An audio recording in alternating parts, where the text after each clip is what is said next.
listen, it is Good Friday. We're not. Good Friday. Come on. This side of the dirt. Great.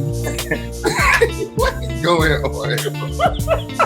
I wanted to lift that point because that's something that I think is really, really important, because we oftentimes try to fight against that thing that we feel uncomfortable with. But I think it's oftentimes, again, for me, it's God intervening and say, let me get this crazy boy back on the right path, because he gonna lose his mind. If I let him do his own thing, he gonna wind up somewhere he don't need to be. And so I just think that's important. I oftentimes share with people that I mentor and say, let it flow. Don't worry about trying to control everything, because you can write this beautiful plan. Because like Doc, I love a good plan. I mean, people who know me, let's work the plan. Let's work the plan. Rework the plan. But that has a purpose. But I think when it comes to life, letting it flow is the most important thing you can possibly do. Because if you try to control it, you're gonna drive yourself crazy, and you'll miss out on your life because you try to control your life the entire time. So, sorry, I wanted to lift that way.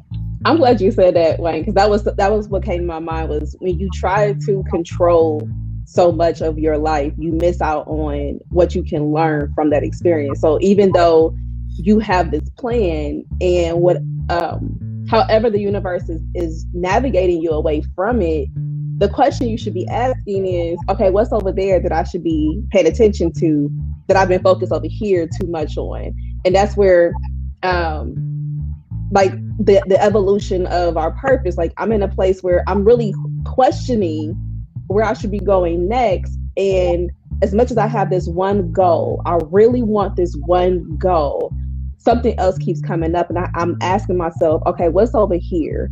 And I have to remind myself to do that, because I want to be open to see what it is that I'm supposed to either learn, gain. And usually when that happens, it's preparing you for another next. So anytime I've been redirected, and I think like one thing that my friends usually joke with me about is, I'm not a master of anything when it comes to this profession. I have experience a little bit of everywhere, but what I'm learning is that dabbling in a little bit of everything has really opened so many different doors for me that had I stayed in one place, I'm not sure I would have ever been fulfilled or even been in the right place to be able to influence anyone else or inspire or impact anyone else in any other way, had I only stayed where my plans were. Because this is the plan. My plan was in this lane, but the different things I've experienced, I've been, people I've met, the places I've been or seen, or just the conversation I've been able to sit and be privy to, it's something else is being prepared. But yet, if I stayed focused on what my plans were, I would have missed out on all this in this side. Yes. That's good. It made me, as you all were talking, it made me think of the idea of discerning between distraction and destiny, and how sometimes we can be so distracted by the thing that appears to be like the certain direction we're supposed to go. Or what I mean by supposed to, like, oh, I'm really good at this over here, so let me just stay focused over here. But that actually could be a distraction of where you are destined. And I don't mean destiny as in a set location and point, but like a certain, a journey and path that you're supposed to be on, like similar to what Z said, that she's over here maybe looking at some things like, oh, okay, I know how to do all this stuff, but you keep being drawn to another path. And so sometimes what's comfortable to us can be actually a distraction and a derailment from what we're actually destined and called to do. And so we have to be very mindful on allowing ourselves, and it doesn't mean anything is wrong with being comfortable, but just be mindful that you don't get so distracted by the comfort that you miss out on the direction that's really going to move you into this fulfilled life of everything that you want, everything you're trying to become, all the different pieces. And so it's very easy to do that. And so it's kind of allowing yourself to live a little freer. And that doesn't mean like go out and like quit your job and do everything. And for some people, it may be that your job could be what's holding you back from being everything you're supposed to be. But I think it's also, as Wayne said, tap into who, what I tap into God to say, God, which direction am I going? Is this the right direction? And I'll be honest, sometimes there is no answer in that moment.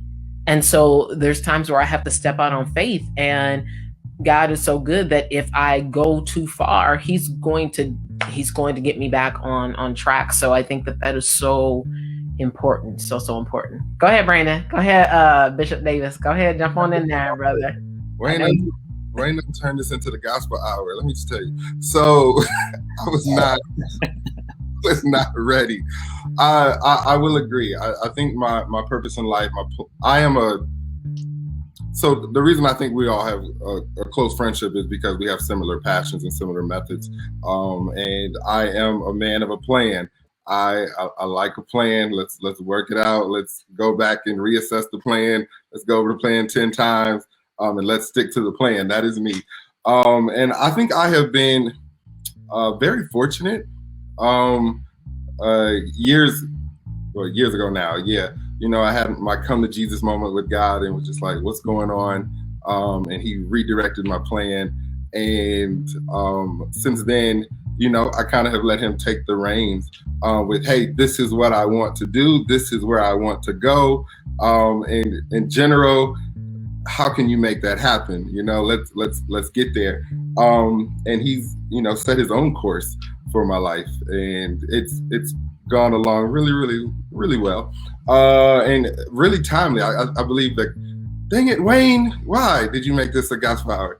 I just believe that God works in a rhythm, right? And so, like, if you're in the rhythm of God, then things kind of go along in the plan. And if you step out of the rhythm of God, then you start to see things go astray.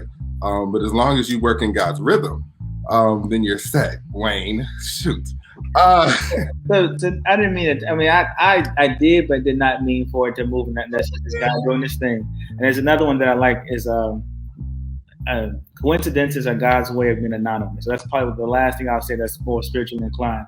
But in that place, though, I think that this idea of the discomfort part that we talked about, that's where the growth and magic happens, right? That's where you really step into who you are. And I think everything that we've all been able to accomplish, like I said to folks earlier, I know these people very, very well, and they know me very, very well. And I think all of our growth moments as individuals has been in our most uncomfortable place or uncomfortable moment. And I think that's one key thing for folks to take away from this as well, this idea of the pathway towards success. It is not going to be our roses. It's going to be some what the H, who the F, and what the H again. And then you got to call your friend, your little couple of things into the wind, kind of toe up, just crying about life. And that you got to have that moment. And that experience really helps you to figure this thing out. I think it's in that you really find your purpose and your calling, because you got to get you got to be uncomfortable. As Doc mentioned, if you spend your whole life being comfortable, you're not living, you're not doing anything. So I'm not saying go out there and act the fool and cut crazy. I mean, I've done that, and I'm grateful that God kind of saved me. He brought me back around. And saved in a couple different ways, but primarily the journey is the journey. So live it, have a good time, but then learn from it. That's the most important thing. So get uncomfortable, grow. I love this. This is so great. And Brandon Davis, you went there too. Come on, this Good Friday spirit. That's okay. He just did that thing. The spirit worked through him, and then he caught it, and then it was all good. See, that's how he rolls. Now wait a minute, spirit of God. So